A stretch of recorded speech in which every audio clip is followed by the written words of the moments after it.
Стоматолозите, наместо во својата комора од сега, своите лиценци ќе ги обновуваат во Министерството за здравство.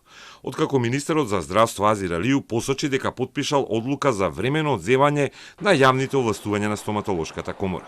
Алију рече дека одлуката ја донел бидејќи со надзор се покажале големи пропусти во комората. Едукации преку нерегистрирани издруженија и сертификати кои неправилно се користеле за продолжување на лиценците. Договори склучени ретроактивно, спротивно на законот. Одлуки и документи без подпис и со невалидна документација. Игнорирање на привремената мерка и конечната одлука на Уставниот суд повеќе од една година. Иако судот утврдил дека условите за стручно усовршување биле спротивни на законот. Алију не одговори дали има стоматолози кои работат со лиценци издадени на несоодветен начин. Стоматолошката комора, која брои околу 2800 членови, организира обуки за одржување на лиценците. Конечниот збор ќе го кажат во понеделник, а првично реагираа дека денеска министерот зборувал спротивно од она што им го кажувал на состаноците.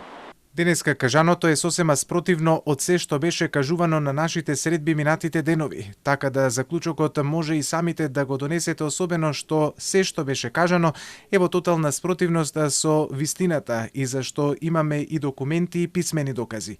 За наведеното подетално ќе бидете информирани на пресот во просториите на Стоматолошка комора на Македонија во понеделник во 12 часот. Алију потенцираше и дека има сомнежи за финансиски злоупотреби во комората. Имаме сериозни сомнежи за финансиски злоупотреби на комората, за кои финансиската полиција истражува и има прибавено обемна документација, за која веруваме дека за брзо време ќе има и епилог. Во моментов, Управата за финансиска полиција презема мерки и активности и врши криминалистичко истражување со цел утврдување на сомненија за сторени кривични дела во нејзина надлежност.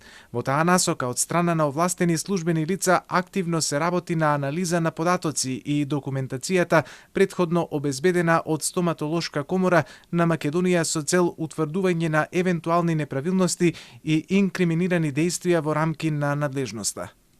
Министрот смета дека неговата одлука не е казна, туку чекор за реформа за подобрување на состојбите во здравството.